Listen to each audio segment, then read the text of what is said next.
시간 목소리를 높여 고백합니다. We sing hallelujah. We sing hallelujah. We sing hallelujah. The Lamb is overcome. Forever He is glorified. Forever He is lifted high. Forever He is risen. He is alive. He is alive. Forever He is glorified. Forever He is lifted high. Forever He is risen. He is alive. He is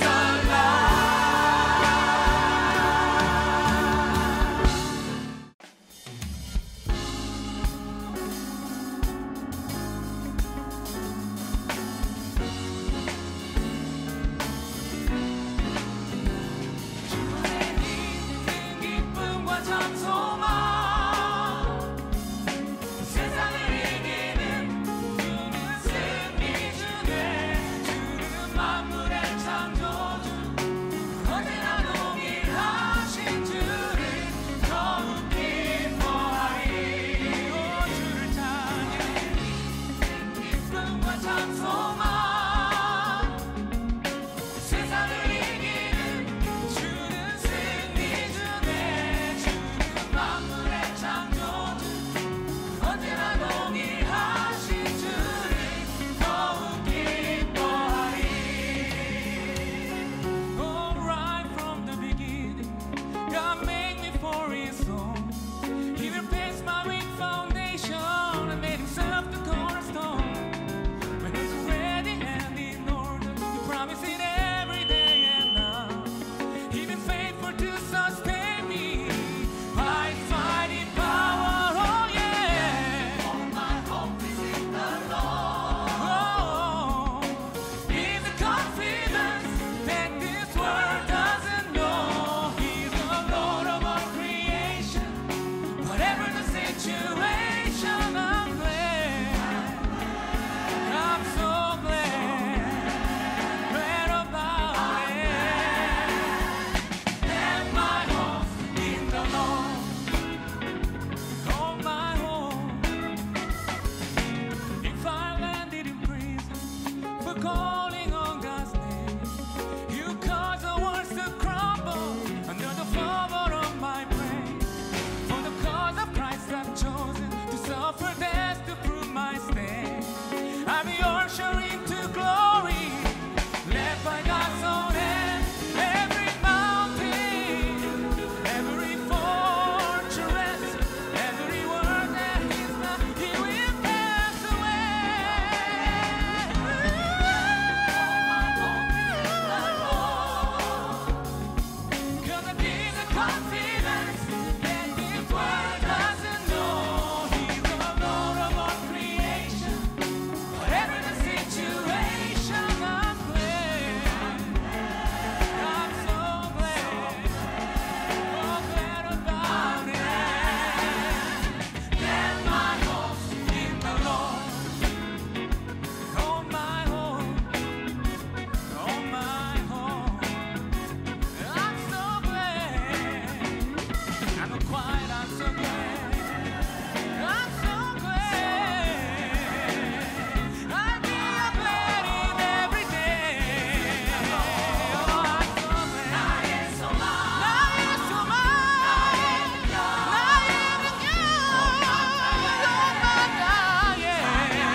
베드로전서 2장 1절부터 12절까지입니다. 우리 다 같이 일어나서 우리 교독하도록 하죠. 베드로전서 2장 1절부터 12절. 그러므로 모든 악독과 모든 기만과 외식과 시기와 모든 비방하는 말을 버리고 갓난아기들 같이 순전하고 신령한 젖을 사모하라. 이는 그로 말미암아 너희로 구원에 이르도록 자라게 하려 함이라. 너희가 주의 인자하심을 맛보았으면 그리하라.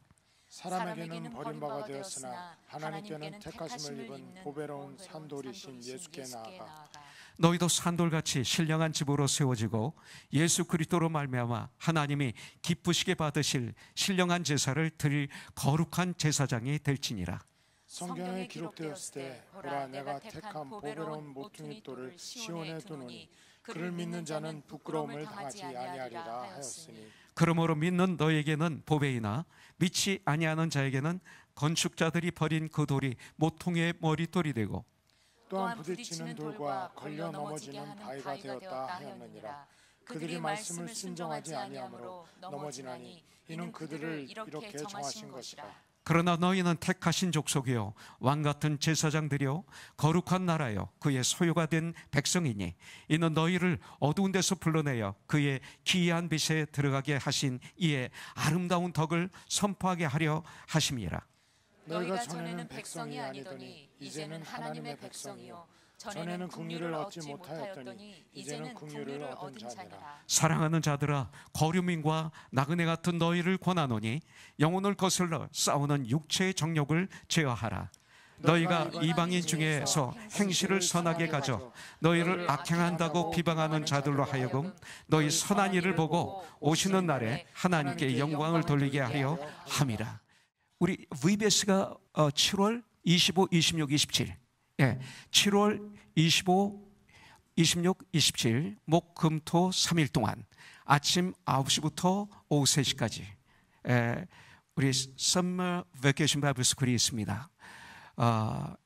이 시간은 우리 교회 어린이들도 오지만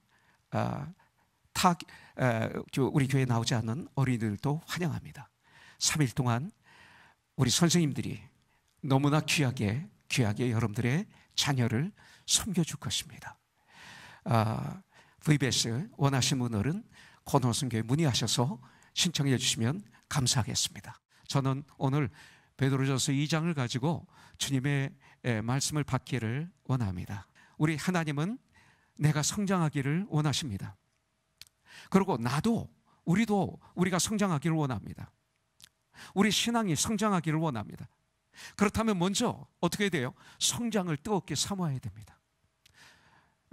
너는 나에게 부르짖으라. 이게 사모하는 것입니다. 성장은 사모하는 자에게 주십니다. 성장은 소원하는 자의 열매입니다.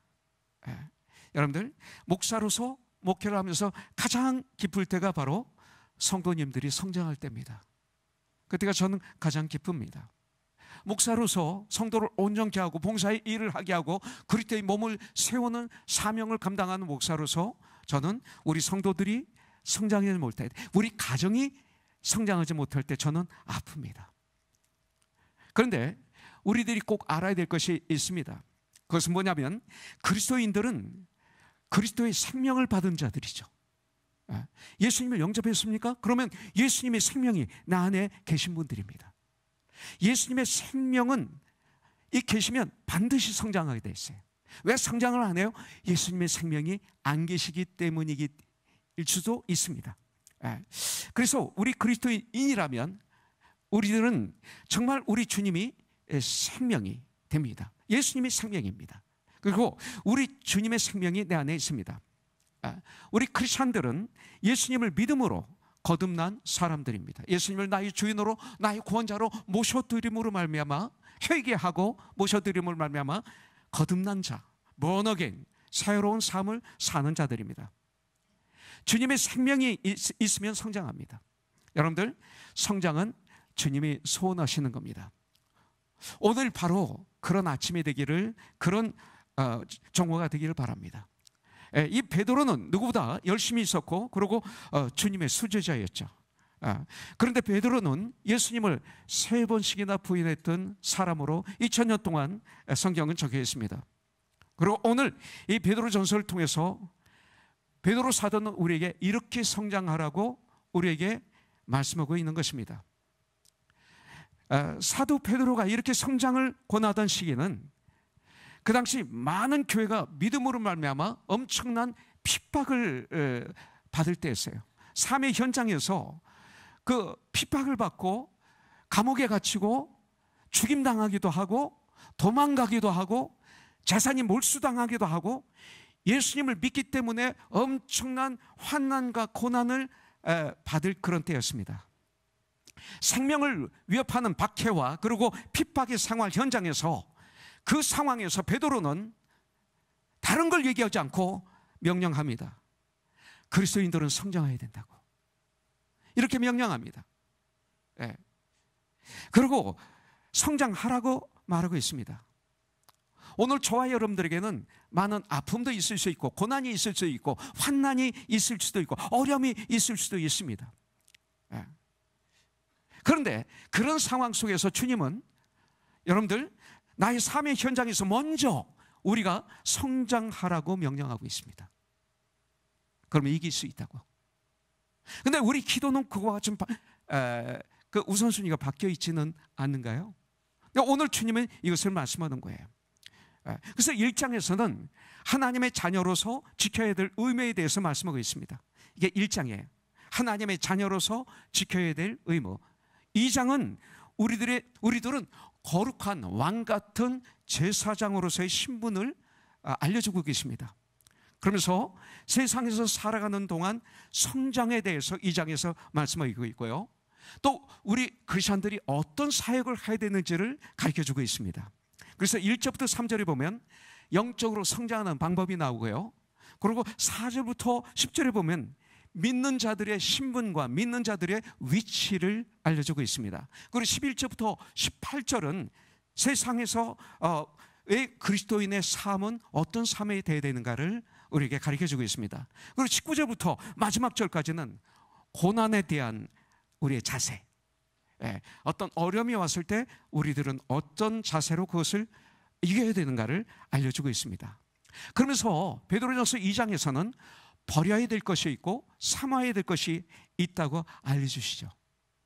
근데 1절에 보면 그러므로 모든 악독과 모든 기만과 외식과 시기와 모든 비방하는 말을 버리고 그랬어요. 이거 가지고 있으면 안 돼요. 이건 버려야 돼요. 뭐예요? 죄는 버려라 이 소리입니다. 이 5가지를 특별히 오늘 말씀하고 있습니다. 내가 영적으로 성장하는데 여러분들 가장 방해가 되는 것이 무엇인가 여기서 알려주고 있어요. 아까 효정자매 정말 온몸에 암이 효정자매를 어떻게하고 있었어요. 참 엄청난 어려움을 통과했죠. 기쁨으로 믿음으로 담대하게 절대 포기하지 않고 성가에 대해 쓰며 더 뜨겁게 찬양하며 더 예배에 나오며 최선을 다해서 치료받으며 여기까지 왔어요. 여러분들 육체적인 질병은 나의 건강을 깨트리는 무서운 것입니다. 저도 역시 마찬가지입니다. 제가 아까 그랬죠. 세제호흡 한 3달에 한 번 가야 된다고.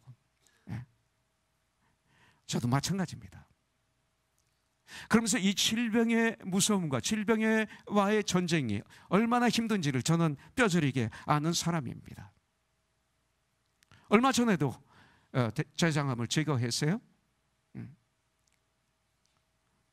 참 열심히 내가 주님 일을 한다고 하지만 그런 것들이 왔을 때는 어쨌든 두려움이 나를 스쳐 지나갑니다. 나를 쓰러뜨리려고 합니다. 그러나 이것은 대단히 중요한 전쟁이죠. 여러 가지 이 질병 때문에 얼마나 우리가 고통스러워하고 있는지 몰라요. 우리 김현욱 장로님이 아픔이 있었어요. 그 육체의 연약함이 그것 때문에 참 고통스러워하는 걸 봤습니다. 아무도 질병에 걸리고 싶은 사람이 없습니다. 그런데 나의 영적 건강을 가장 방해하는 것이 뭐냐면 죄라는 질병입니다. 죄라는 질병 좋아하는 사람들은 없습니다. 여러분들, 마가복음 7장 21절부터 23절에 보면 사람의 마음에서 나오는 악한 생각 12가지를 주님은 말씀하고 있습니다. 그런데 갈라디아서 5장 19절부터 21절에 보면 16가지, 그리고 또 이와 같은 것들, 우리가 버려야 될 것들이 거기에 나옵니다. 육체의 일은 분명하니 곧 음행과 더러운 것과 호색과 우상숭배와 주술과 원수 맺는 것과 분쟁과 시기와 분냄과 당지는 것과 분열함과 이단과 투기와 술 취함과 방탕함과 또 그와 같은 것들이라. 전에 너희에게 경계한 것 같이 경계하노니 이런 일을 하는 자들은 하나님의 나라를 유업으로 받지 못할 것이요, 이렇게 말하고 있습니다. 이런 것들이 바로 육체의 정욕과 안목의 정욕과 이생의 자랑 아닌가요? 이것이 바로 물욕입니다. 우리는 물질 필요합니다. 그러나 물욕은 안 됩니다. 정욕입니다. 사욕입니다. 이런 죄성은 우리의 영혼을 거스려 싸운다라고 우리에게 가르쳐주고 있어요. 그런데 오늘 베드로전서 2장 1절에서 5가지가 나오고 있습니다. 첫째는 모든 악독의 죄입니다. All malice, 모든 악독의 죄. 이건 뭐예요? 남을 해치기 위해 품는 악하고 독한 마음, 이겁니다. 이것이 바로 모든 악독이라고 말하고 있습니다. 가만히 생각해 보십시오. 내가 독한 마음을 품으면 입에서 독한 말이 나옵니다. 독한 마음을 품으면 눈빛이 독해집니다. 독한 마음을 품으면 행동도 아주 포악해집니다. 이걸 왜 내가 가지고 있어야 돼요? 버려야죠. 특징은 잘못된 방법으로 나의 욕심을 채우려고 하게 됩니다. 또 나만 잘 되면 되고 잘 살면 된다는 마음이 내 안에 숨겨져 있습니다. 남은 죽어도 잘못되어도 관심이 이 안에서는 없습니다. 여러분들, 이런 악독은 우리가 영적으로 성장하는 때 성경에서 말하기를 무서운 독이라고 우리에게 가르쳐주고 있습니다. 오늘 이 시간 우리가 예수의 이름으로 이걸 버리는 시간이 되기를 주님의 이름으로 축복합니다. 버리세요. 버리세요. 그 다음에 두 번째는 기만입니다. 모든 기만이라고 그랬습니다. That's it. 모든 기만. 이것은 속임수를 말합니다. 다른 사람을 파멸시키고 악을 행하기 위해 속이는 것. 마치 낚시질을 할 때 거기에 그 고기를 잡기 위해서 미끼를 끼는 것처럼 바로 이와 같이 다른 사람들을 유인해서 해치고 속이는 동기가 들어가 있는 언어, 이것이 바로 기만입니다. 이것도 말입니다. 이 기만을 우리는 버려야 됩니다. 오늘. 그리고 외식입니다. 외식은 뭡니까? 이 말은 원래 마스크, 얼굴을 가리는 이 마스크에서 파생된 말입니다. 원래 나는 더럽고 추한 본래의 모습을 감추기 위해서 덮고 꾸미는 것을 말하고 있죠. 마스크를 쓰는 것처럼. 속에는 온갖 더러운 것들이 가득 차 있는데 겉으로는 가장 깨끗하고 거룩한 것처럼 포장을 하고 있는 것을 외식이라고 합니다. 우리 크리스찬들이 교회 생활을 오래 하다 보면 살짝 들어오는 무서운 영적인 질병이 바로 이것입니다. 진실하지 않으면서 진실한 척 꾸미고 우리가 삶을 살 때가 있잖아요. 그걸 외식이라고 합니다. 예수님은 그런 자들을 향해서 외식하는 자라고 말하고 있죠. 그래서 마태복음 23장 27절에 보면 화 있을진저 외식하는 서기관들과 바리새인들이여 해칠한 무덤 같으니 겉으로는 아름답게 보이나 그 안에는 죽은 사람의 뼈와 모든 더러운 것이 가득하도다 그랬어요. 이스라엘 가시면 그 유대인들의 그 무덤은 겉이 너무 아름답습니다. 해칠했어요. 안에 들어가면 시체가 있는 거죠. 이것을 말씀하시는 것입니다. 그 다음 네 번째는 시기입니다. envy. 다른 사람이 잘 되는 것을 견디지 못해서 마음으로 행동으로 방해하는 행위, 이게 시기입니다. 이게 시기예요. 누가 잘 되면, 다른 사람들이 성공하면 질투하는 마음, 이게 시기입니다. 이거 안 좋은 거예요. 우리나라에 속담이 있죠.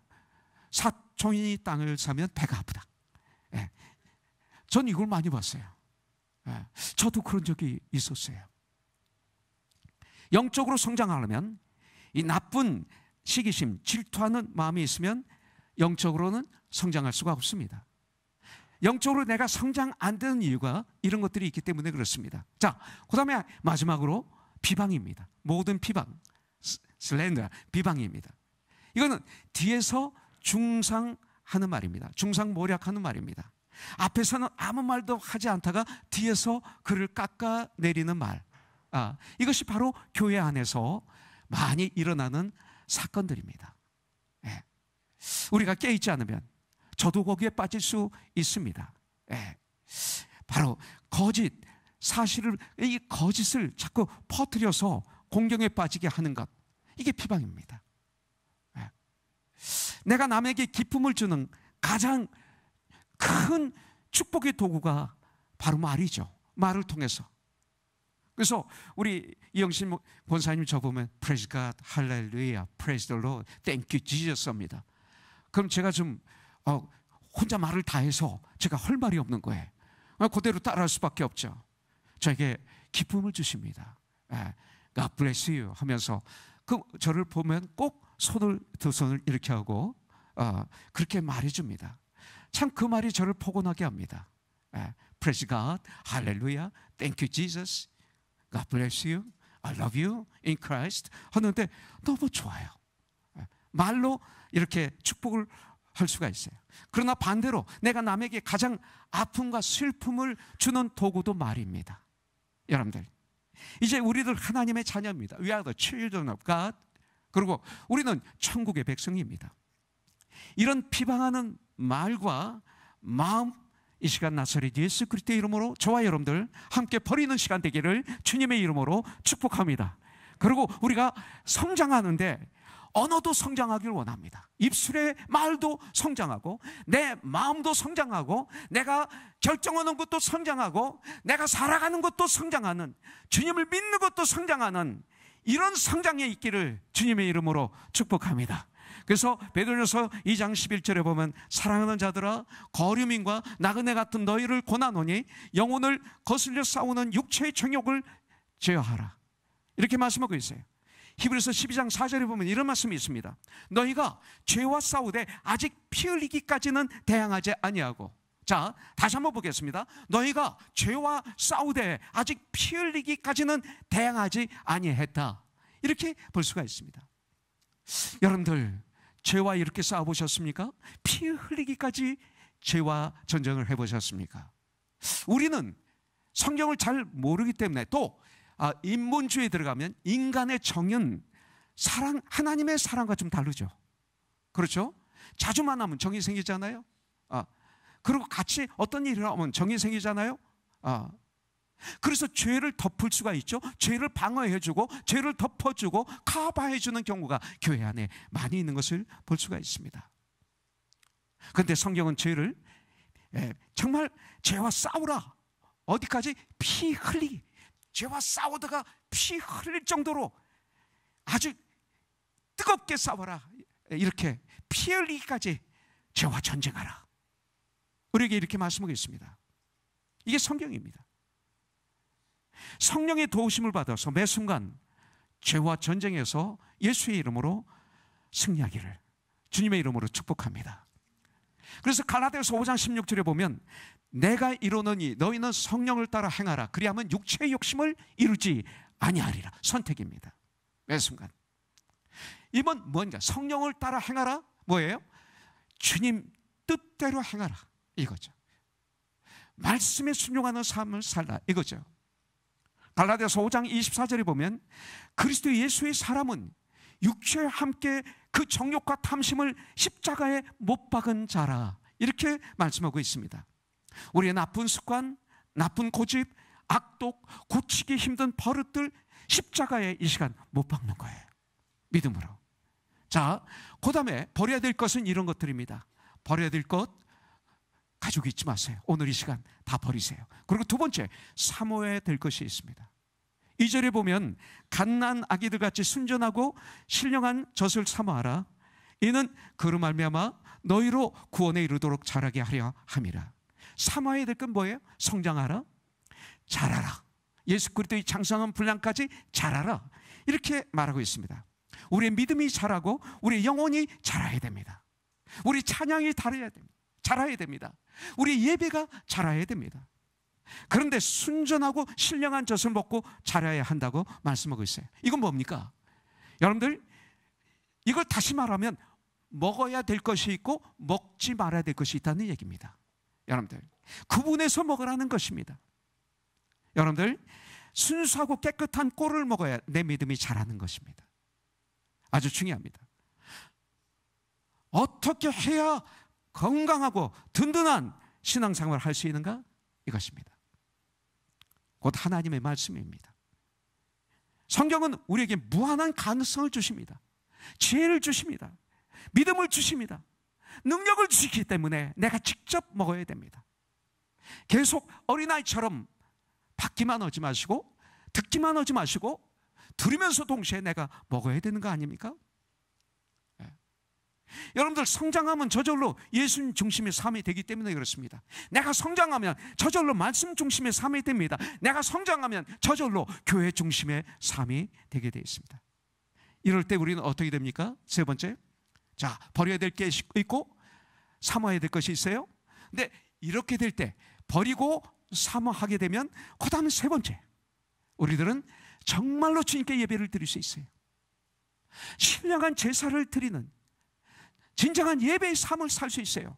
5절에 보니까 너희도 산돌같이 신령한 집으로 세워지고 예수 그리스도로 말미암아 하나님이 기쁘시게 받으실 신령한 제사를 드릴 거룩한 제사장이 될지니라, 이렇게 했습니다.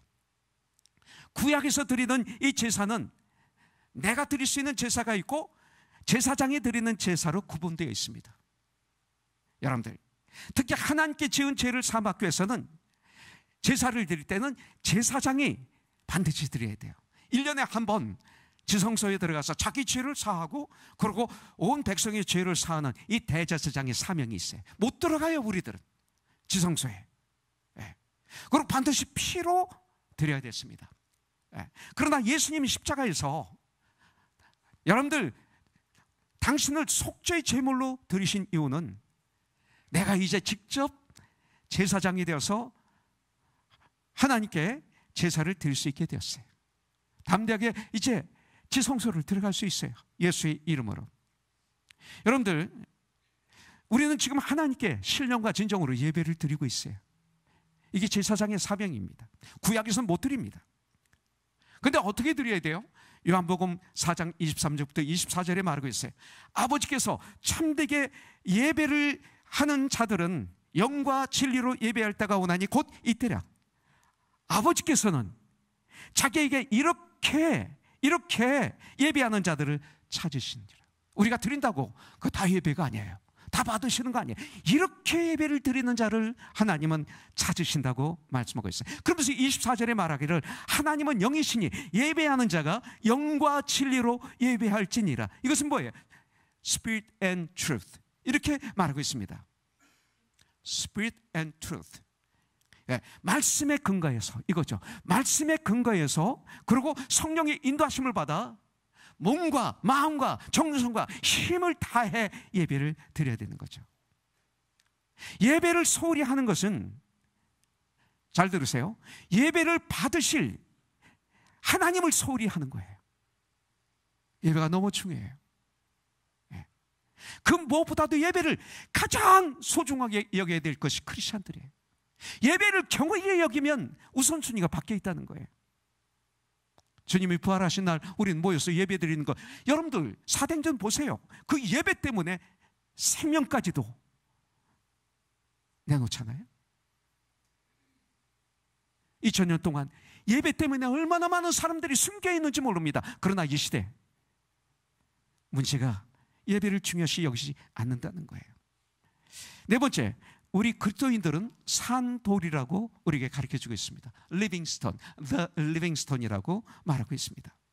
4절에 보면 사람에게는 버림받아 되었으나 하나님께는 택하심을 입은 보배로운 산돌이신 예수께 나가자. 예수께 나가자.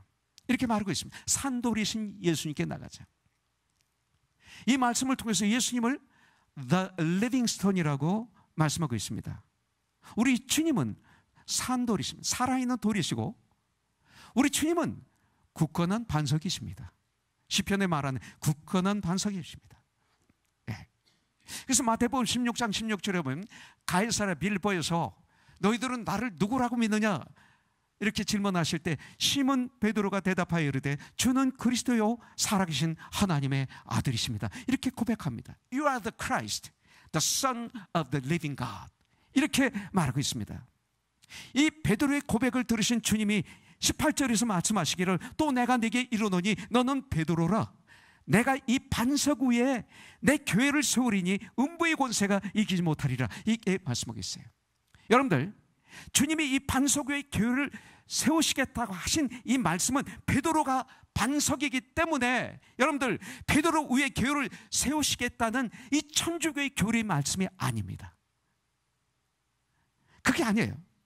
베드로가 한 이 신앙 고백을 바탕으로 나는 교회를 세우겠다고 하신 말씀입니다. 이런 신앙 고백한 사람으로 교회를 세우시겠다 이렇게 말씀하는 거예요. 그리고 베드로 자신도 본문에서 우리 주님이 바로 리빙스톤이라고 The Livingstone이라고 말하고 있습니다. 그러면서 오늘 말씀에서 예수를 믿는 정말 주님이 리빙스톤이 The Livingstone이지만 주님을 믿는 우리들도 산돌이라고 말씀하고 있습니다. 여러분들 5절에 보면 너희도 산돌같이 신령한 집으로 세워지고 이렇게 말씀하고 있어요. 예수님을 나의 주인으로 구원자로 영접한 하나님의 사람들, 우리 그리스도인들도 작은 산돌들이 되어서 신령한 집을 지어가는 겁니다. 우리가 하나님의 집으로 지어져 가야 되는 거예요. 우리는 세상의 단체가 아닙니다. 회사도 아니고 학교도 아니고 고아원도 아닙니다. 우리는 하나님의 가정이고 그리스도의 몸이고 그리스도의 집으로 지어져가는 하나님의 사람들입니다. 건강하고 아름다운 그리고 아주 튼튼한 인생의 집을 건축해 가는 거예요. 저와 여러분들 인생이, 여러분들의 삶이 이렇게 지어져 가고 있습니까? 리빙스톤, 살아있는 돈돌은 그렇게 됩니다. 우리 코너스톤을 우리는 이렇게 건축해 나가야 됩니다. 예수님 곧 산돌로 말미암아 우리는 영원한 생명을 얻었습니다. 영생을 얻었습니다. 하나님의 자녀가 되었습니다. 천국의 후사가 되었습니다. 놀라운 사실입니다. 우리들은 질그릇과 같은 자라고 성경은 우리를 말씀하고 있습니다. 너무나 흔한 그릇. 그러나 그 우리들 안에 산돌이신 예수님을 모시고 있기 때문에 나는 이제 질그릇보다는 산돌이 된 것입니다. 영원히 죽을 수밖에 없는 내가 우리 주님으로 말미암아 영생을 얻은 것입니다. 하나님의 자녀가 된 것입니다. 산돌이 되었습니다. 이 생명이라는 것이 얼마나 보배로운 것 아시잖아요. 우리가 엄청나게 모아놓은 돈도, 궁궐 같은 집도, 너무나 좋은 차도, 높은 지위도, 그 큰 인기도 내가 죽으면 나땡해. 아무것도 아닙니다. 이건 우리는 알고 있죠. 근데 속습니다. 여러분들, 뭐가 보물입니까? 여러분들 생명이 보배입니다. 이것이 보배입니다. 거듭난 삶, 이게 보배입니다. 그리고 우리가 이 땅을 살아가는데 죽을 수밖에 없는 이 죄인이 변해서 의인이 된 것, 의롭다 칭함을 받았어요. 여러분들 새로운 삶, new life, 와, 이게 보배입니다. 영원한 삶을 얻은 것, 이거 보배입니다. 이것은 전적인 은혜입니다. 예수님은 우리에게 영원한 생명을 주셨습니다. Eternal life. 여러분들, 진리가 우리 안에 거하십니다. 나는 곧 길이요 진리요 생명이니, 길이요 진리요 생명이니 나를 맘잡건 천국에 올 자가 아무도 없다. 바로 그 진리가 예수님이 내 안에 거하십니다. 그리고 우리는 이제 주님의 사랑을 나누게 하셨습니다. 주님이 내 안에 계시면 주님의 사랑이 나를 통해서 주위에 흐릅니다. 그래서 선한 영향을 끼치죠. 현재 구원을 누릴 수 있습니다. 이것이 크리스천의 삶입니다. 생명이 있는 크리스천들만 이렇게 살 수 있습니다.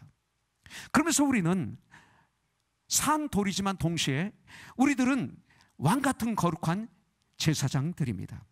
우리가 이 땅에서 성장하려면 내 자신의 정체성을 분명히 알아야 돼. 내가 누구인지를 몰라가지고 어떻게 승리할 수 있을까요? 그렇지 않아요? 흔들리죠. 그러면 그리고 주 안에서 나에 대한 긍지가 있어야 됩니다. 이것은 교만이 아닙니다. 정말 중요한 것은 내가 왜 살아야 되는가 알아야 됩니다. 근데 많은 분들이 이걸 모르고 살고 있어요. 여러분들, 아주 중요한 것입니다. 나는 누구인가? 이거 알아야죠. 나는 누구인가? 근데 오늘 9절에서 보면 우리가 누구인지를 가르쳐주고 있습니다. 9절에 보면 그러나 너희는 이제는 너희는 이렇게 해도 되겠죠. 그러나 이제는 너희는 택하신 족속이요, 왕같은 제사장들이요, 거룩한 나라요, 그의 소유가 된 백성이니 이는 너희를 어두운 데서 불러내요, 죄악 가운데서 불러내요, 소망이 없는 곳에서 불러내요, 죄악 가운데서 불러내요, 그의 기이한 빛에 들어가게 하시니. 천국은 여기 있다 저기 있다 할 수 없나니 천국은 너희 안에 있다고 그랬어요. 천국은 먹고 마시는 것이 아니라 의와 희락과 화평이라고 말씀하고 있죠. 이것입니다. 그것이 바로 기이한 빛에 들어가게 하신 이에 우리 그리스도 예수 그리스도 아름다운 덕을 선포하게 하려 하심이라, 이렇게 말씀하고 있습니다. 우리들은 택하신 족속입니다. 하나님이 택하신 영적인 이스라엘 백성이 되었습니다. 아브라함을 택하셨던 것처럼 우리를 택하셨어요. 우리는 왕같은 제사장들입니다. 하나님 나라의 왕권을 가진 동시에, 왕같은 이게 뭐예요? 하나님 나라의 왕권을 가졌다 이겁니다. 그러면서 동시에 이 시대에 하나님의 제사장이 되었다. 이 제사장 사명을 감당해야죠. 이 세상 사람들과 하나님 사이에 이 중보자의 사명, 화목케 하는 직분. 그 다음에 우리는 거룩한 나라라고 했어요. 하나님께서 성별되게 세운 나라, 거룩한 나라, 천국 백성이라는 거예요. 여러분들, 우리는 다릅니다 이제. 그리고 그의 소유된 백성, 우리 주님에게 소유가 된 백성, 악인에게, 사기꾼에게, 그리고 교활한 자에게 속한 백성이 아니라, 마귀에게 속한 백성이 아니라, 세상에 속한 백성이 아니라 우리 주 예수 그리스도의 소유된 백성이라고. 와, 이걸 말씀하고 있어요. 우리 주님이 특별한 대가를 지불하시고 얻은 백성으로서 예수 그리스도의 희생으로 얻은 하나님께 속한, 너무나 하나님의 우리를 사랑하시는 그런 백성이 되었어요. 여러분들, 이것은 아멘 해야 돼. 진짜 가만히 있으면 마귀가 틈타요. 네. 아멘 하세요. 조금만이라도 하세요 여러분들. 네. 나는 조영희 목사님 고맙습니다. 그리고 제가 귀가 잘 안 들려서 잘 안 들려요. 사실은 제가 몇 달 전부터 귀가 약해져서 안 들리는데 얼마나 과거에 감사한지, 잘 들을 수 있는 것이 얼마나 큰 축복이었는지 후회하지 않길 바라요. 여러분들, 바로 지금 이런 삶을 우리는 살아야 돼. 버리시고 사모하시고, 그리고 사모한 사람들의 특징을 여기서 지금 말하고 있어요. 우리는 하나님이 소유된 백성이에요. 내가 누구인가? 여기 특별히 나를 왕같은 제사장이라고 말하고 있어요. 구약에서는 제사장들이 특별한 사람들이었어요. 일단 제사장이 되려면 레위 지파 중에서 아론의 후손만 제사장이 될 수 있었어요. 특별히 제사장의 가장 큰 특권은 바로 제사를 드릴 수 있는 특권이었습니다. 그런데 우리 성도들에게 하나님은 왕같은 제사장이라고 알려주고 있어요. 우리가 직접 하나님 앞에 예수 그리스도의 이름으로 나갈 수 있는 제사장이 된 것입니다. 내가 이렇게 제사장이 되기 위해서는 주님의 사랑이 있었습니다. 십자가의 사랑. 예수님이 내 대신 친히 부끄러움을 당하시고 수치를 당하시고 십자가에 못 박혀 죽으셨습니다. 우리 주님은 이 세상에서 아무 쓸모없는 건축자들이 쓰다 버린 돌과 같은, 그렇게 사람들에게 버림바 되었다고 말씀하고 있습니다. 그러나 우리 예수님께서 리빙스톤, the 리빙스톤이 되셔서 마치 집의 모퉁이 돌과 같이 되셨습니다. 모퉁이 돌, 코너스톤이 되신 것입니다.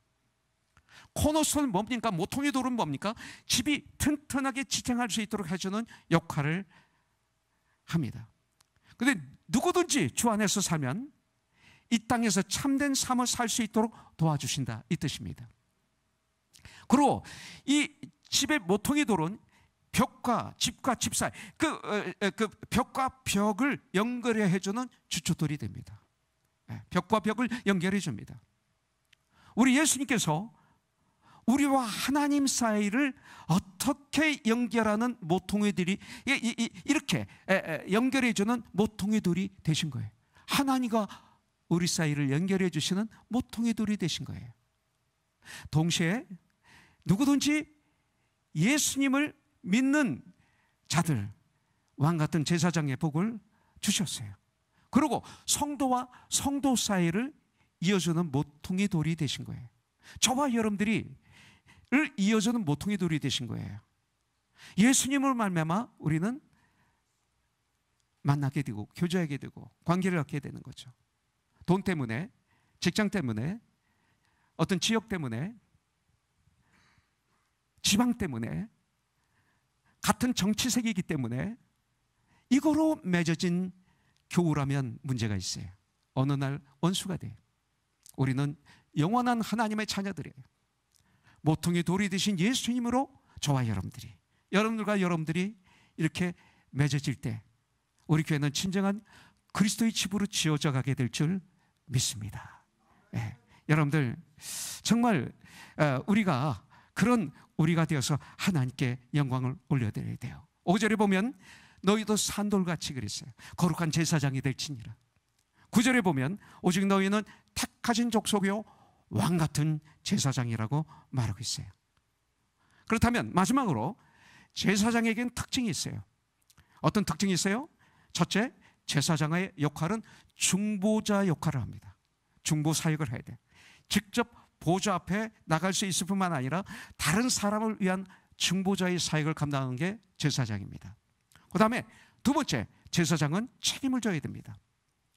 그때부터 하나님의 제사장으로 제사장들은 구약에 보면 하나님께 헌신합니다. 예. 그리고 거룩한 삶을 살아야 한다는 이 결단을 하게 됩니다. 옛날의 제사장은 자기 귀에 피를 발랐습니다. 왜 피를 발라요? 여러분들 온전히 하나님의 말씀에 순종하겠다는 결단입니다. 그래서 피를 바르는 거예요.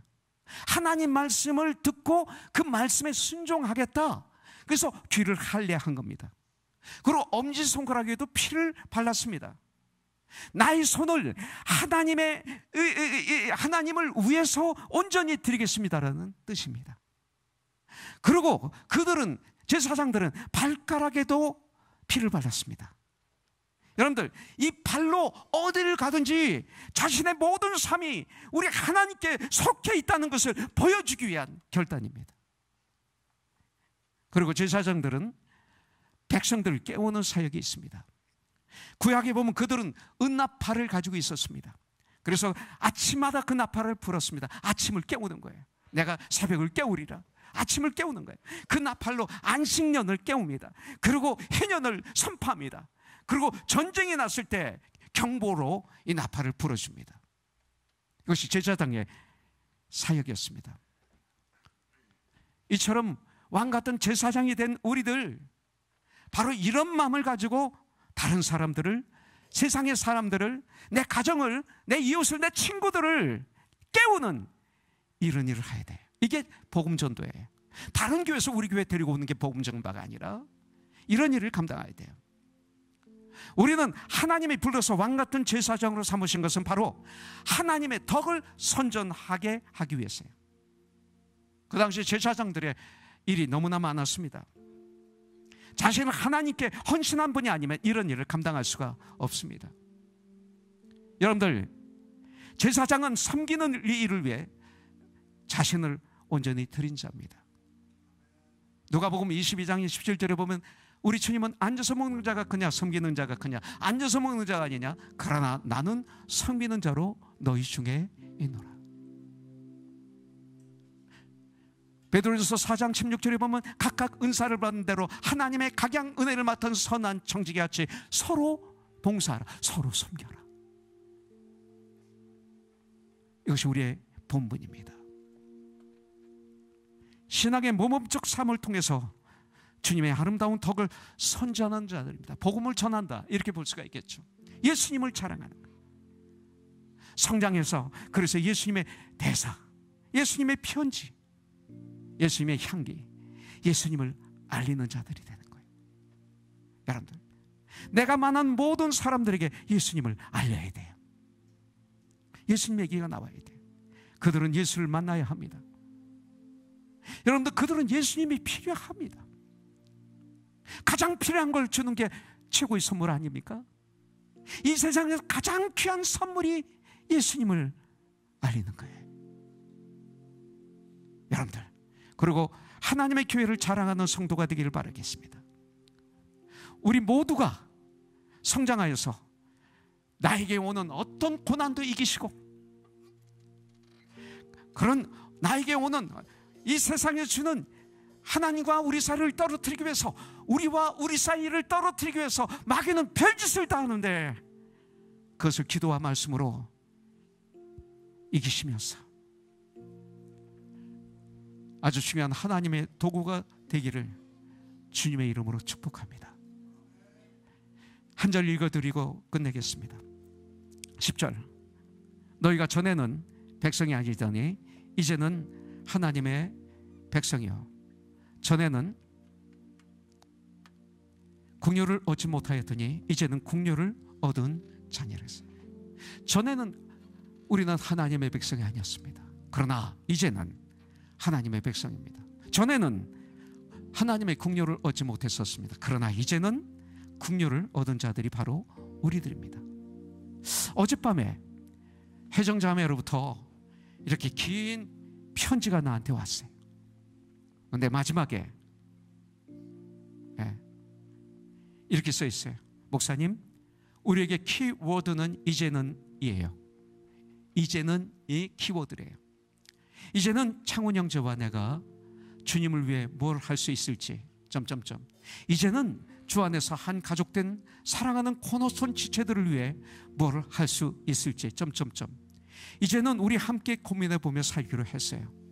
또 한 번 고백하지만 제가 이거 드릴까 말까?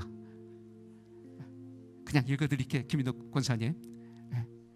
목사님이 우리 목사님이라서 참 행복합니다. 아, 이거 나 좋더라고요. 좋은 건 좋은 거죠. 어떡하겠어요. 그죠?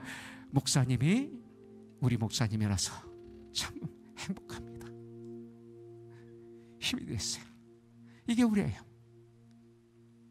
기도하겠습니다.